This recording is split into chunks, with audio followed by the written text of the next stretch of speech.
नमस्ते। कभी कभी हम दुख को समझ नहीं पाते हैं। मन में अनगिनत विचार उठते रहते हैं, पर कोई स्पष्ट दिशा नहीं मिलती है। भावनाएं बड़ी गहरी होती है, पर उनमें भ्रम का कुंवारी एक छाया होती है। मित्रों, यही है चंद्र और राहु की युति। यह वही क्षण है जब चंद्रमा और राहु युति करते हैं। चंद्रमा और राहु की युति को जेल योग की यात्रा के लिए भी देखा जाता है। कहते हैं कि ऐसा व्यक्ति जीवन में एक बार जेल की यात्रा करता ही करता है। यह युति छाया और मन। राहु छाया का कारक है, छाया ग्रह है, तमो ग्रह है। उसका कोई भौगोलिक आकार नहीं है। वो कोई जैसे 7 ग्रह जो पिंड रूप में है, वैसे राहु कोई पिंड रूप में नहीं है। वह सूर्य की पृथ्वी पर जो प्रकाश पड़ता है और पृथ्वी से निर्मित छाया, वही सूर्य है।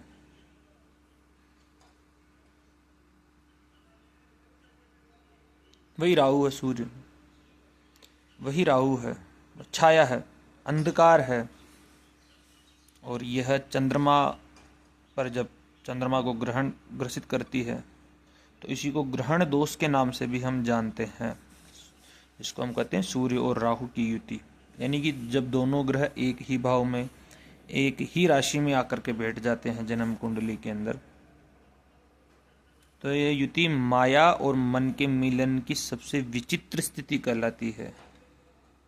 विचित्रता बहुत है। अभी हम आगे इसको धीरे धीरे धीरे शास्त्रीय परंपरा के अनुसार समझने का प्रयास करेंगे।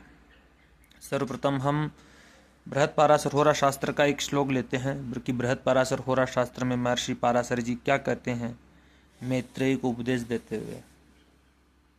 कहते हैं, राहु चंद्र युतिर्लोके मनोभ्रम स करो भवेत् चिंता व्यसन युक्तस्य परदाराभिलाषवान। जब चंद्रमा और राहु एक ही भाव में हो तब व्यक्ति का मन भ्रमित रहता है। उसे अनावश्यक चिंताएं, एक मानसिक व्यसन और आकर्षण से भरे विचार निरंतर धारा प्रवाह चलते रहते हैं। परंतु यदि यह योग पर शुभ ग्रह की दृष्टि हो जाए तो ऐसा जातक बड़ा रहस्यवादी, ज्ञानी और एक भविष्य दृष्टा के रूप में समाज में अपना नाम व ख्याति प्राप्त कर लेता है। पहले तो हम इन दोनों ग्रहों के मूल स्वभाव, इस युति के मूल स्वभाव को जानेंगे। साइकोलॉजिकल इश्यू भी देखेंगे। फिर हम सर्वप्रथम तो चंद्रमा के विषय में, पहले मैं युतियों के संबंध में चंद्रमा के विषय में कहता आया हूँ कि चंद्रमा किन किन का कारक है। चंद्रमा मन है, भावना है, स्मृति है, माता है, कल्पना है, जल है, स्त्री कारक ग्रह है। तो इन सबका प्रतिनिधित्व चंद्रमा करता है। वैसे ही राहु छाया ग्रह है, माया है, आकर्षण है, एक भ्रम है, एक जाल है। जैसे गोरख धंधा जिसको हम कहते हैं, गोरख बहुत अद्वितीय नाम है, लेकिन इतना तंत्र का वो विराट जाल बुन दिया कि फिर वो आदमी फंस जाता था उसमें। ऐसे ही यह राहु है। राहु के लिए महर्षि पाराशर जी ने तो केवल 3 श्लोक लिखे हैं बृहद लघु पाराशरी में। तो यद्यद् भावगतो वापि यद्यद् भावे संयुतो तत्तत् फलानि प्रबलो प्रतिषेधाम। तमो ग्रहो, चंद्रमा के साथ में राहु तो चंद्रमा का फल प्रदान करेगा। तमो ग्रहो शुभारूढ़ा वसंबंधेन केनचित् अंतर्दशानुसारेण भवेताम योगकारको। एक ये श्लोक है। एक तीसरा श्लोक है, यदि केंद्र त्रिकोणे वा निवसेताम तमो ग्रहो नाथेन नेत्रेणाय संबंधाद योगकारको। 3 श्लोक लघु पाराशरी में मिलते हैं। तो पाराशरी के मतानुसार तो यदि केंद्र में हो, त्रिकोणे इसके साथ में बैठे, तब तो अच्छी बात है। जैसे चंद्रमा यदि भाग्य त्रिकोण का स्वामी बन जाता है, केंद्र में चंद्र राहु बन जाए तो राजयोग का निर्माण कर देते हैं। पंचमेश बन जाए और चंद्रमा और केंद्र में बैठ जाए राहु केतु के साथ में, तब भी राजयोग कारक है। तो ये महर्षि पाराशर जी के वचन है और वास्तव में सत्य है। आप जन्म पत्रिका उठा करके देख सकते हैं। लेकिन इसके मूलभूत जो व्यक्ति के अंदर जो प्रभाव है वह तो कहीं ना कहीं मिलेंगे। जब ये दोनों ग्रह मिल जाते तब मन पर तो छाया पड़नी ही पड़नी है। व्यक्ति अत्यधिक सोचने वाला होगा ही होगा, संवेदनशील होगा ही होगा, और तो कभी कभी तो मायाजाल में उलझा हुआ दिखाई देता है कि क्या करूं। क्या अनुभूति करता है ऐसा व्यक्ति, ये जानते हैं। व्यक्ति को जो दिखता है वह में से सत्य नहीं होता है। सर्पवत रज्जु जो दर्शन के अंदर चले, रास्ते में चल रहे हैं, सर्प दिख, एक रस्सी पड़ी हुई दिखी, उसको सर्प मान लिया और भयभीत हो गए। तो दिखता है वह हमेशा सत्य नहीं होता है। इसका क्या इफेक्ट पड़ता है माइंड और इमोशन पर, मानसिक प्रभाव क्या पड़ता है। ऐसे जातक का मन स्थिर नहीं रहता है। क्यों नहीं रहता है? क्योंकि वह लगातार सोचता रहता है, क्योंकि मन में लगातार विचारों की लहरें उठती रहती है। मन में जो मस्तिष्क के अंदर जो कोशिकाएं हैं वह अत्यधिक सक्रिय रहती है। वो ज़्यादा सक्रिय रहेगी तो व्यक्ति कल्पनाशील होगा, और ज़्यादा कल्पनाएं करने वाला व्यक्ति उसकी कल्पना में खोता रहेगा और काम नहीं कर पाएगा। कल्पना में खोते रहो, कल्पना में ही सब कुछ बसा लेता है, पति बन जाता है।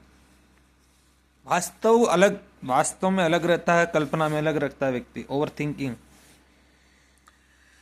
और ऐसा करने से वो दिशा भ्रम हो जाता है, क्या करना है क्या नहीं करना उसको पता ही नहीं चलता है, और इसी कारण उसके बहुत से काम बिगड़ जाते हैं। ओवर थिंकिंग करने के कारण तो बहुत चीज़ें बिगड़ जाती, बनी बनी चीज़ें ज़्यादा तहस नहस हो जाती। तो सर्पवत रज्जु, वो डर, वो अकारण आ गया, कारण नहीं था, वो सर्प नहीं था, वह रज्जु थी, वह रस्सी थी, लेकिन डर आ गया। एक झूठ दिख गया उसको, और उसको विश्वास हो गया कि ये सर्प है। तो कभी कभी मन में अकारण डर, कभी झूठा आत्मविश्वास उत्पन्न होने लग जाता है। यदि यह युति कर्क में, मीन या वृषभ राशि में हो तो भावनात्मक गहराई अद्भुत हो जाती। कर्क राशि में क्योंकि स्वगृही होता है चंद्रमा, वृषभ में उच्च का हो जाता है, मीन राशि का भी ठीक माना गया है चंद्रमा, ठीक है, तो ये गहराई दे देता है। यदि यही युति वृश्चिक या मिथुन राशि में हो, वृश्चिक में नीच राशि का हो जाता है, मिथुन कन्या में तो शत्रु राशि, शत्रु मानता है बुध उनको, तो मानसिक भ्रम और अस्थिरता अधिक उत्पन्न कर देती है।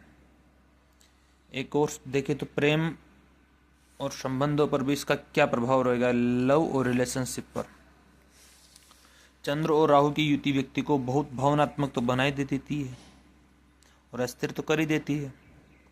तो सही व्यक्ति जल्दी आकर्षित हो जाता है, परंतु जल्दी ही मोहभंग भी हो जाता है।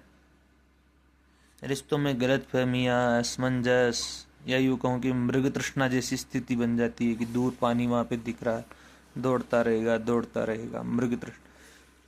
लेकिन मृग को कहाँ पानी दिखेगा? रेगिस्तान में तो पानी ऐसे लगता है लेकिन पानी होता नहीं है, ऐसी स्थिति है। यदि ये योग सप्तम भाव में बन जाए तो वैवाहिक जीवन में भ्रम, दूरिया, अकारण अविश्वास पैदा हो जाता है। परंतु यदि यही योग त्रिकोण या नवम भाव में हो, जातक अद्भुत प्रेम भाव हो जाता, कवित्व हो जाता, कल्पना शक्ति से संपन्न हो जाता है। कल्पना शक्ति भी तो जरूरी है। एक और इसका पक्ष लेते हैं तो आध्यात्मिक और तांत्रिक पक्ष दोनों को लेते हैं हम। यदि यह युति शुभ ग्रहों की दृष्टि में हो तो विशेषकर गुरु या शुक्र, गुरु की दृष्टि हो या शुक्र की दृष्टि हो। गुरु की दृष्टि होगी तो केतु के साथ में एक तो रहेगा, तब तो राहु, गुरु और केतु धर्मध्वज योग बना देता है, या तो फिर नवम दृष्टि या पंचम दृष्टि शुक्र की, तो शुक्र केतु साथ में बैठे रहेंगे, सप्तम दृष्टि पड़ती है। तो जातक में एक अद्भुत अंतर्ज्ञान और एक मनोवैज्ञानिक दृष्टि विकसित हो जाती है। ऐसा व्यक्ति दूसरों के मन को पढ़ सकता है और स्वप्नों में संकेत पा सकता है, और यूँ कहूँ कि दूरदृष्टि रहता है ऐसे जातक में, दूरदृष्टि रहती है ऐसे जातक में। ऐसे व्यक्ति ध्यान साधना के रहस्य, यानी कि ध्यान और साधना कर करके रहस्य विद्या तक पहुँच सकता है, जो परलोक इहलोक परलोक से संबंध स्थापित कर सकता है। परंतु यदि यह योग अशुभ दृष्टि में हो तो व्यक्ति को भ्रम, अवसाद, व्यसन, एक आत्मसंदेह, खुद पर ही संदेह की ओर ले जा सकता है। एक और पहलू लेते हैं हम इसमें मातृभाव और पारिवारिक स्थिति को लेकर के। चंद्रमा माता का कारक है, तो माता से दूर, एक भावनात्मक दूरी, एक माता से मतभेद या माता के स्वास्थ्य में परेशानियां मातृ सुख से वंचित भी कर सकता है ना। बचपन में मातृपक्ष से कोई कर्म संबंध जुड़ा हुआ होता है, तो ये स्थिति सही नहीं है माता के लिए भी। चतुर्थ भाव में ये युति हो तो मन घर परिवार में रहते हुए भी अकेलापन महसूस करने लग सकता है ऐसे व्यक्ति। यह स्थिति व्यक्ति को जल्दी परिपक्व बनाती है, परंतु भीतर एक खालीपन हमेशा रह जरूर जाता है। शुभ दृष्टि में परिवर्तन हो जाता है। जैसे यदि शुक्र गुरु इसमें दृष्टि डाले तो राहु की छाया माया से बदलकर माया मोचन, बंधन से मुक्त बनाने वाली हो जाती है। ये साधक मनोविज्ञानी, ज्योतिषी, कवि, आध्यात्मिक मार्गदर्शक भी बन सकता है। ब्रह्म बोध में बदल जाता है ना कि मृता मोहमयी माता जातो बोधमय सुतः सूतक द्वयम संप्राप्ते कथम संध्या उपासमहे, ऐसी स्थिति भी ला देता है। अगर आपके अशुभ प्रभाव में तो भगवान सोमवार को शिवलिंग पर कच्चे दूध से जल से अभिषेक करें, ओम चंद्राय नमः, ओम राम राहवे नमः का जप करें, माँ का आशीर्वाद ले और उनके चरणों का स्पर्श करें नित्य। पूर्णिमा के दिन चंद्रमा को शुद्ध जल अर्पित करें, दूध की धारा अर्पित करें, काले तिल और सफ़ेद चावल मिलाकर दान करें।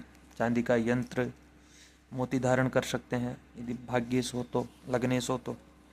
आध्यात्मिक संदेश इतना ही है कि जब चंद्र राहु साथ में बैठते हैं तो व्यक्ति का मन अंधकार में उतरता है ताकि वह भीतर के प्रकाश को खोज सके। यह योग हमें सिखाता है जो दिखता है वह सत्य नहीं है, सत्य तो वहाँ है जहाँ मन शांत है। ठीक है, यदि आपकी जन्म कुंडली में चंद्र और राहु साथ है तो घबराइए मत।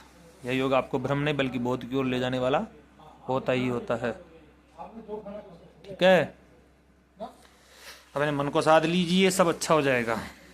यही सच्चा उपाय है इस युति का।